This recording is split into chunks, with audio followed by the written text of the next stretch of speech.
Eyal, thanks for coming on the podcast, mate. Thank you. My pleasure. Nice to be Brilliant. here. So yeah, obviously, for anybody that doesn't know Eyal, are you okay just to give us a little bit of an intro to yourself and how you sort of broke into cybersecurity sales? It's a long-winded story. I grew up in Mexico. I'm an electronics engineer by background. Originally started my career as a sales engineer for a telco. I was doing design and architecture for essential building connectivity for a large bank. And I would spend, all my day on a whiteboard with the engineering team until I saw, the account manager would come in, present the contract, and she would make twice as much money as I did. And I would thought like, hey, maybe I can do that.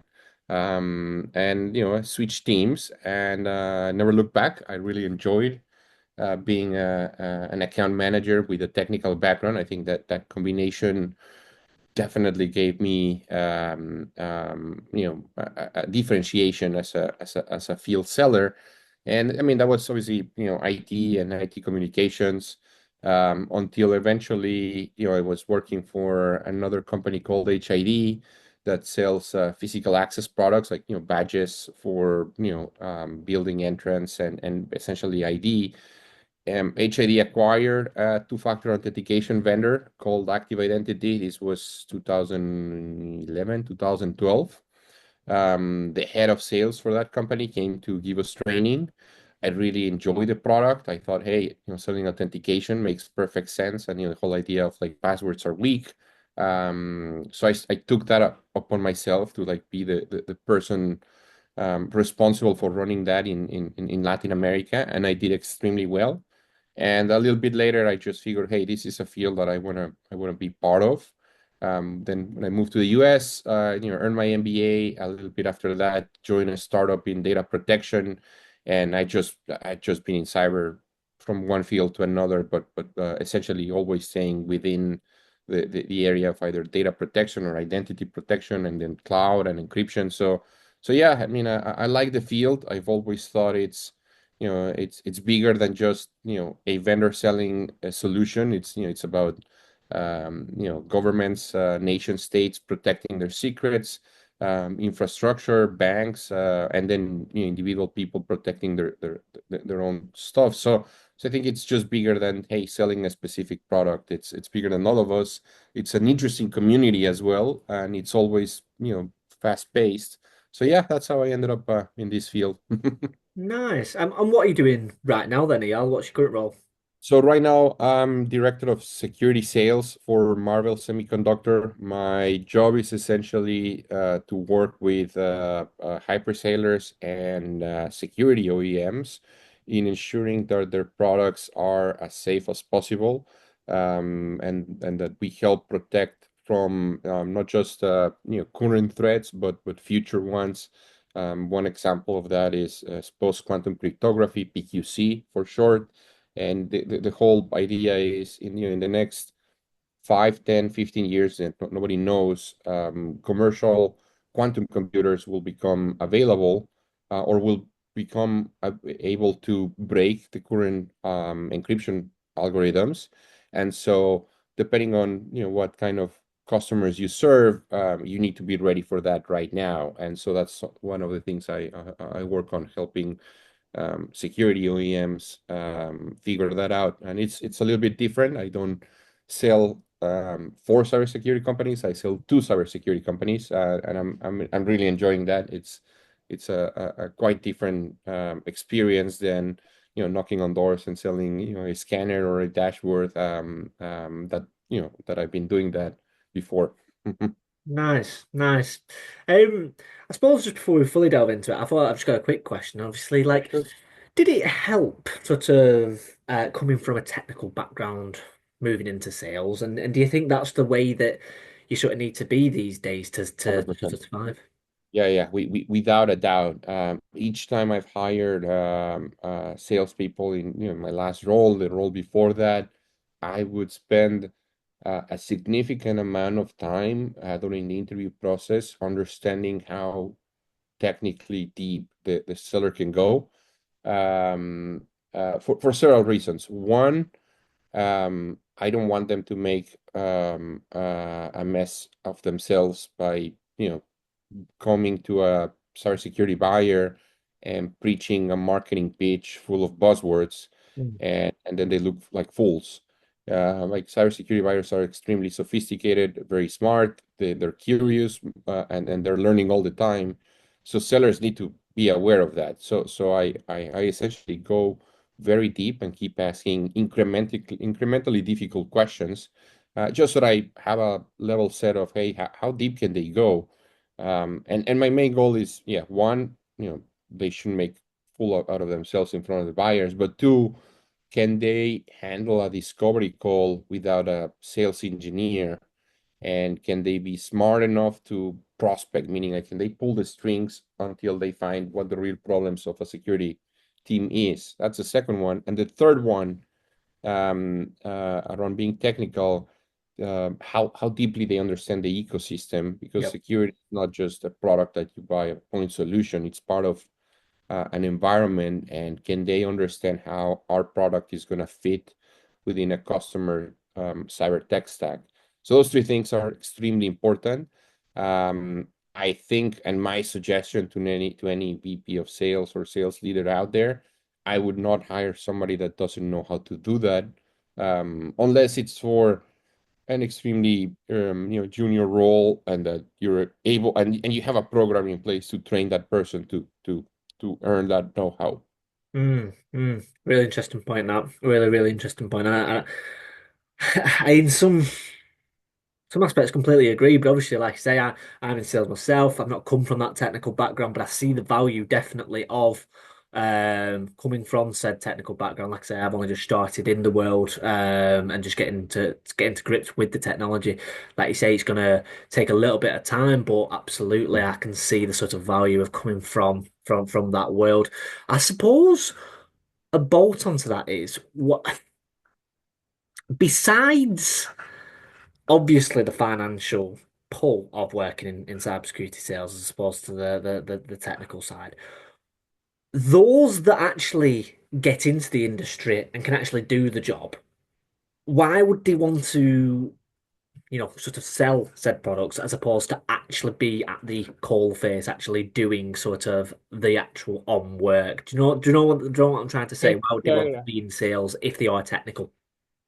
That's a good question. So when I say technical, I mean, I don't know how much of a exception I am to the rule, being an engineer that turned into sales, because I didn't set out to do that, right? I, Mm, I I was hoping I could design stuff. My dream job was designing cell phones for Motorola or building satellites. But there were no design jobs back home in Mexico, right? I would have either ended up in technical support or operations in a factory. So I came into a sales engineering job as the only potential area where I could use my technical skills to do some form of design, and then I quickly pivoted to sales. So I don't know if that happens to many people, where they have the opportunity to be yeah. a practitioner. I think they would go in that direction, right? And then when say that I recommend everyone to hire technical sellers, I don't mean they need to necessarily have an engineering degree as a background, right? From my perspective, if they are curious enough to learn, and they've been doing that consistently in their last few jobs, they're gonna be tech by nature. Like, the job demands that you learn about. I don't think too many people are gonna move to a sales role if they can be a practitioner. Mm. Yeah. No, absolutely. And yeah, I echo your point. To a degree, they've got to have that level of where it's such a cool specific sector is cyber where it does have to consume you a little bit. You do have to live and breathe it. You've got to understand the trends, understand the push and the pulls of the how the ecosystem works. I suppose that's what your role is now in sort of how you're selling to to cybersecurity vendors. You've got to understand how threat intelligence links to incident response, how that links to the wider security operations center, and then how that kind of links to the attack surface management. You've got to understand the web a little bit. You know what I mean? You've got to have. You can't just turn up 9 to 5. It's not a 9 to 5 industry. No, no, no, So no. really, really interesting points to raise. And like you say, you've got to sort of have that technical purpose when actually pitching to said clients. So, bit of a long-winded intro. I appreciate that, but yeah. So obviously, just to remind the audience a little bit, it's absolutely relevant. The point we're making is that's one of the challenges. If you're not technical in the world, then you're gonna be found unstuck. To be honest with you, in the sales world. But I suppose to kind of delve in a little bit more is what challenge do you sort of find most difficult to overcome when, actually selling them? Yeah, I mean, and I think that the challenge has been evolving over time, but the main one, and I've said this before on numerous times, and it's not, I didn't coin this. I've seen other people use it. Is the concept of the ROI paradox. Okay. Essentially, cybersecurity doesn't generate revenue for a company, right? It is a cost. Yeah, you can argue that you have a return on risk, and it mitigates risk, and I fully agree with that. But if you're selling other products, and I have a bunch of friends in a VP of sales role, or account managers that sell products for sellers, right? Like, hey, I'm gonna make your like sales engagement software, sales acceleration software, sales intelligence platforms. All of these things, you start with a pitch that says, hey, I can help you make more money. So you're curious already about how, I have the problem of I have to sell, I have to achieve my target. Um, I want to hear about it. I'm always looking for ways to improve either myself, my team, my processes. So yeah, I want to hear about it, and I want to hear what the newest tool is. And I'm pretty sure security practitioners are always curious about the same thing, improving themselves, improving their processes, their tech stack. But at the same time, if you reach out to someone and you say, hey, I'm going to make your company more secure, you immediately have this healthy level of skepticism around that. Yep. And the challenge there is there's a cost associated with buying a new tool. Mm. There are so many tools out there in the market that, like, no company, at least no mid-size to large company, has zero, right? Like, nobody's like, oh, no, no, we haven't installed firewalls ever. Like, no, no, they have their base technology right now. They have at least 3 to 5 things at the minimum, right? Like, they have some form of endpoint, protection. They definitely have a SIEM, CSPM already in place if they have something in the cloud. So nobody wakes up and says, I need a new tool. So even if your product is slightly better, or several, you know, exponentially better than than what's out there, it still represents a cost. And so the challenge is, how do you articulate that? Yep. And how do you create urgency around that? And product features are not enough. So that's everything. Any other SaaS tool or any other software product. Yep. Yep. Yeah. No. I think just to add to that point, Eyal, is um with the selling aspect, and like you mentioned something really interesting there, like, oh, I can make your company more secure, and I feel like that's it's such like a risky cold outreach, isn't it? When you just kind of go in with that, 'cause it's like it doesn't context is key, isn't it? It's like, well, how do you know about my current security practice? How do you know how mature it is? How do you know what tools I'm using right now? And how do you know that your tool is better than that? Now, I appreciate both sides of the coin. I appreciate that even if the outreach gets that response back, for us in the sales world, it's like, cool, right, okay, we're engaged now, and we can start having a chat, and we can start discuss. We can lean into the discovery side. It's like, okay, okay, oh, I didn't realize that, and the purpose of obviously engaging in a chat, to then find out has been achieved. But I also think it's a risky outreach to be assuming that we know better than the security But the practitioners, user, which 100%, is 100%. very risky. Yeah. Yeah, yeah. I think cold outbound is essentially dead in cyber or dying. I wouldn't like, if I started a new gig right now with an early stage startup. I would definitely not lead with that. I would use outbound as a way to complement other go-to-market modes, channel definitely, community events. But I would not say, hey, I'm gonna hire a bunch of SDRs and give them Zoom Info or Apollo or whatever, and these other 15 different other tools to improve personalization at scale. No, I would not do that. If I were selling HR tech, yeah, definitely. If I'm selling, revenue technology or sales tech, but cyber, no, no, not at all. Yeah.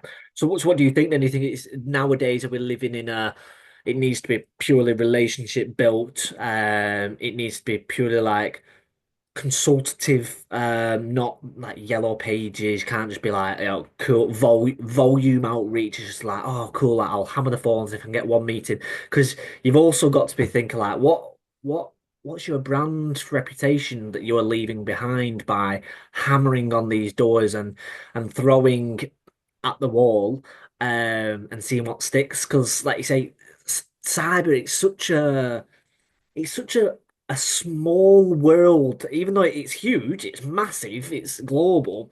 But when you're fully entwined in it, it's so Tiny. It's interconnected, isn't tiny, it? and people remember you specifically, and people remember your company, especially when you mess up. You touch on one very important thing that we normally don't talk about that too much, but brand and reputation, it's extremely important. I was talking with a CEO last December, and he wanted me to come on board and run his sales team. He just hired two reps, and I asked him, right, like, what are your plans to invest in marketing and build your brand? Like, he just essentially finished transitioning from founder-led sales. He himself hired two reps, and he feels he's ready to scale that. And I said, look, I can definitely come in. I can put in the processes. I can help set up the CRM. I can take you from two reps to five. I am pretty sure I can scale your 2, 3 million to five, maybe even 10. But if you want things to flow smoother, I would invest in somebody in marketing, a product marketer, and demand gen person to start getting the brand out there now, because that takes a lot of time, right? And it takes time and consistency to show up. And he was surprised because I said, yeah, like, forget about whether you hire me or not. Forget about hiring a VP of sales that's going to cost you a ton of money. Put that money in marketing first. Get that machine out there, because if people don't know your brand, let me do it. Let me give it a positive twist. If people know your brand, the sales cycle is going to shorten, and at this time, you want cycles to be at least not extending, which they have been in the last few years. So like enterprise deals used to be roughly a year. Hmm. Um, Now they're year to year and a half, and so yeah, I think brand is increasingly becoming more and more important, which also means we need we need better marketing in this industry as well. Yeah. And that's why the world I'd just left, obviously before moving into sales, was recruitment, and the role of CMOs in these, security startups and vendors were so, it was a popular role that we were hiring for, because it's like you say, pretty much a vendor would, as soon as they get sometimes a seed, but mainly the Series A. It's like, cool, how quickly can we A um build out a proper CMO function and then B, it's more often than not, because I was mainly targeting sort of European and Israeli vendors. It's cool, how quickly can we then expand into to the US? And it's like, cool, let's set up a sales team on the US. That tends to be the traditional go-to-market strategy. So that in itself is testament of the fact that, like, yes, the industry is all in sync with each other. It's like marketing is absolutely huge. How can we get our brand out there? Because vendors in themselves are a sales, not person, but they are a sales product. Yeah, So they are an embodiment of, like, cool, their brand needs to be spot on. So why shouldn't the salespeople who are actually selling said product, why should they not be following the same sort of strategy? Should that make sense to actually 100%. market themselves as, say, an SME in identity, an SME in all the people that work for prompt security? The salespeople themselves should be SMEs in AI security. The people Yep. that work for, I don't know, a Hadrian, they should be pen test SMEs. So everything their content should be putting out should be pen test related, because you are a brand and you are part of a bigger brand. So, yeah, really interesting point that you make Yeah. there. Yeah. Yeah. So what sort of skill that you wish that you had sort of developed earlier on in your career, if hindsight and if you had the ability of hindsight? Oh, mm, good question. Discernment, the ability to figure out what not to do, right? I think I became extremely good, like from an early time. I got a lot of luck, and I had amazing managers, amazing second line managers. Both of them were mentors in multiple roles. So I very quickly became very good as an AE, manager skills and individual seller skills. But as a manager, I was trying to do a lot, and I wish I would have learned sooner how to discern what to do and what not to do. And that would have made me or that will make me a much better leader the next time I'm in a situation where I'm trying to scale a team or hyper scale a team. So yeah, discernment is the skill that I will practice. I suppose to put that into to flip the other side of the fence on that one it's the classic, not just sales, but in life, you learn from your mistakes, don't you? And as you might, yes, we can all be in a classroom and we can learn from all these fantastic salespeople, but where you learn the most lessons is when you are on them calls with your prospects, with your clients, and you're thrown into the fire, and it's like, Oh okay, right. yeah. And I suppose that's why I sort of always have always followed the route of like yeah, activity is key. It's quality and quantity. It's like, oh, you need to have lots of meetings, and some The more meetings meetings, a the week are better. going to be Like, awful. it doesn't matter. Even the bad meetings are good meetings Yeah. because the customers are the best teachers. Yes. Period. Right? Like the customers will teach you everything.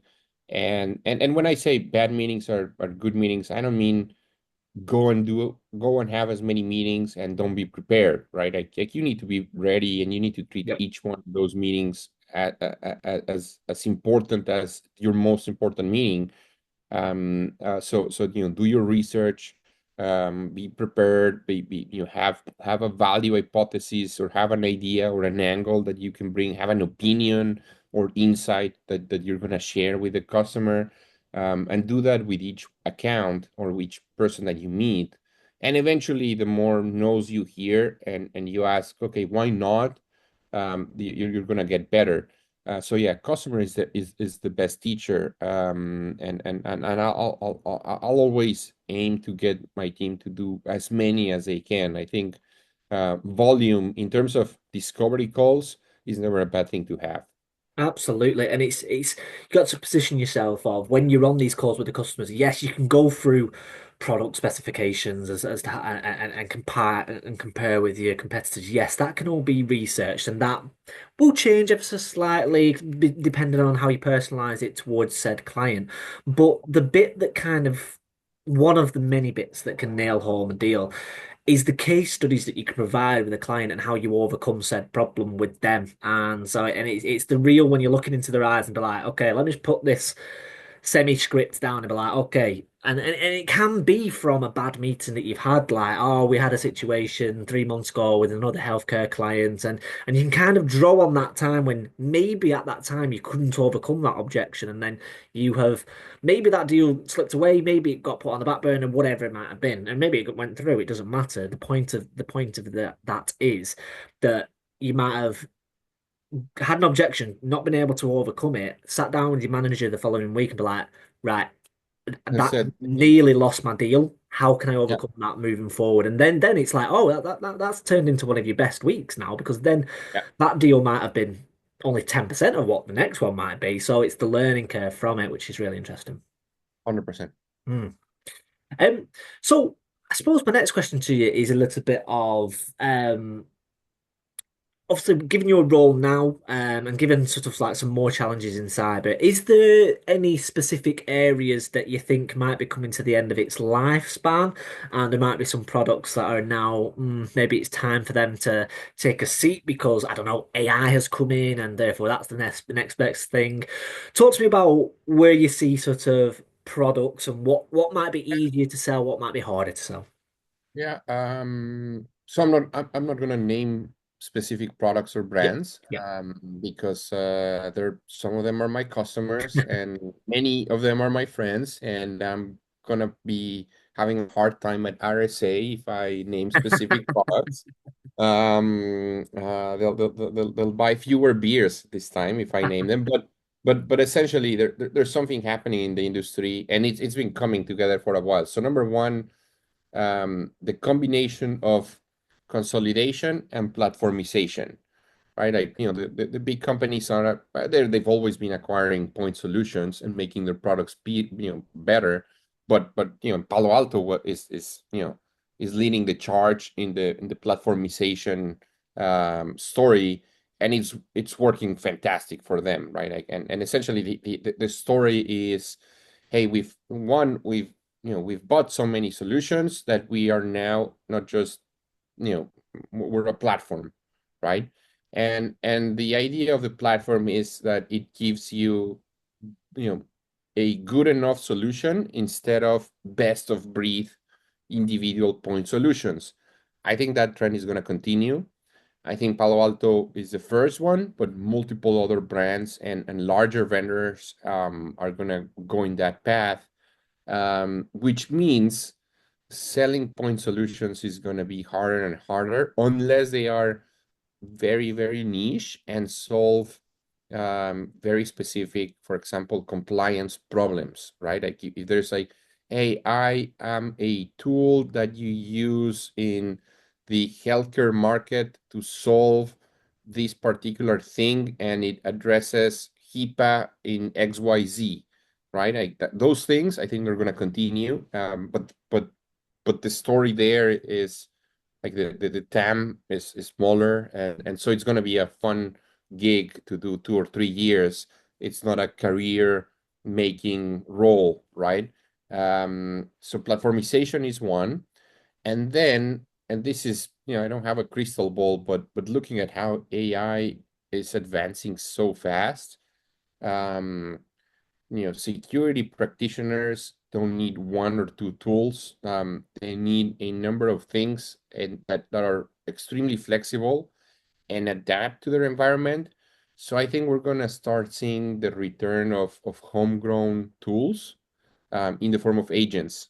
Like the thing with homegrown tools, like, you usually see a lot of maybe, some open source stuff, and but they're harder to develop, hard to maintain if people leave, um, and they take time.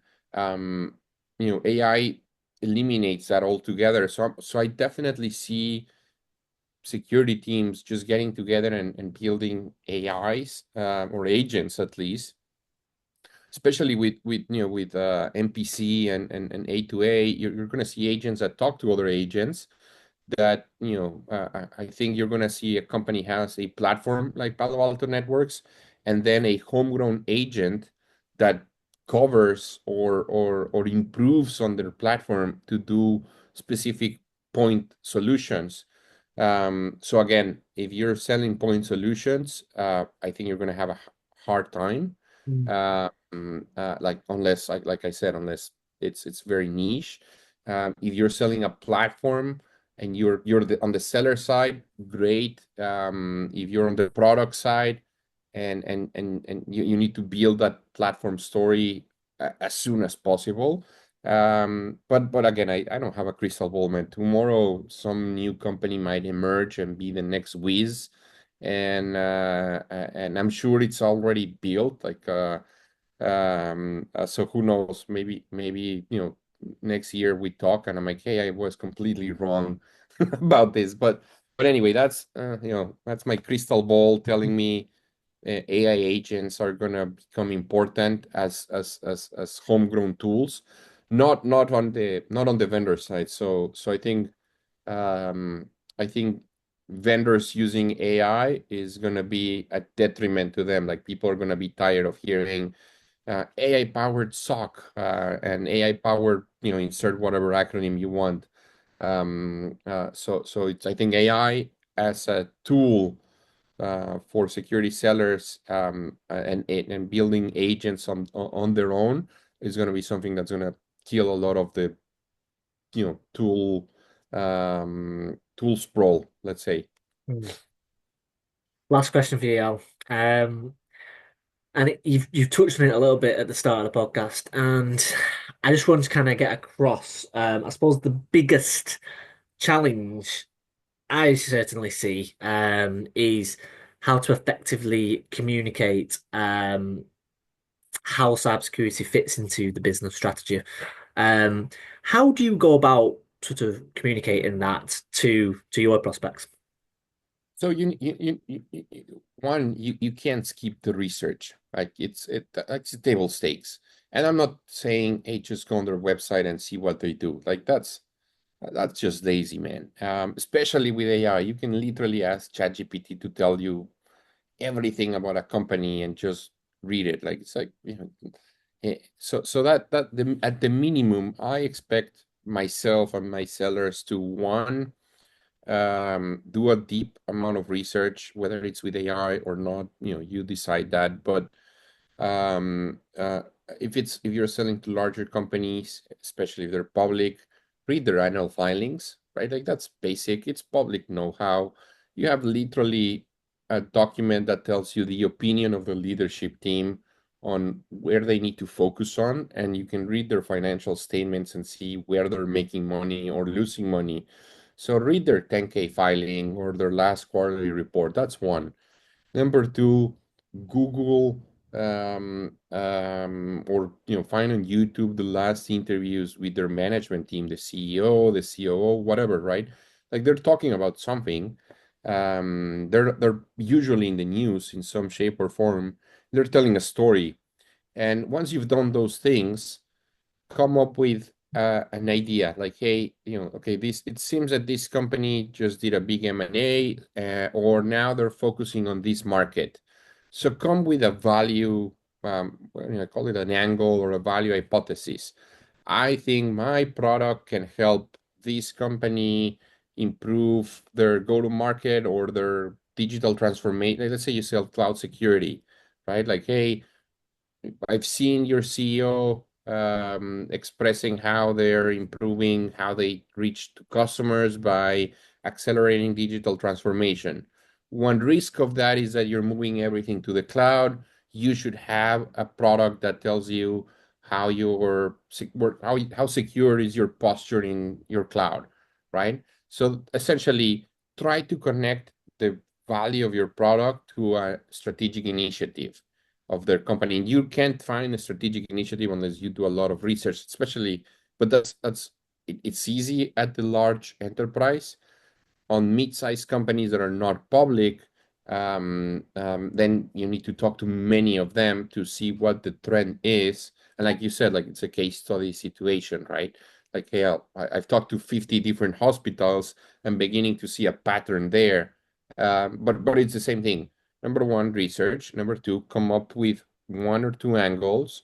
and bring it into the discovery conversation and say, hey, I think that your company would value this because I've seen that you're trying to achieve that, right? And essentially, it's the idea of saying, show me you know me, right? Like you've done your research. You're gonna try to communicate that you've done that research, and not by saying, hey, I saw your CEO on a podcast.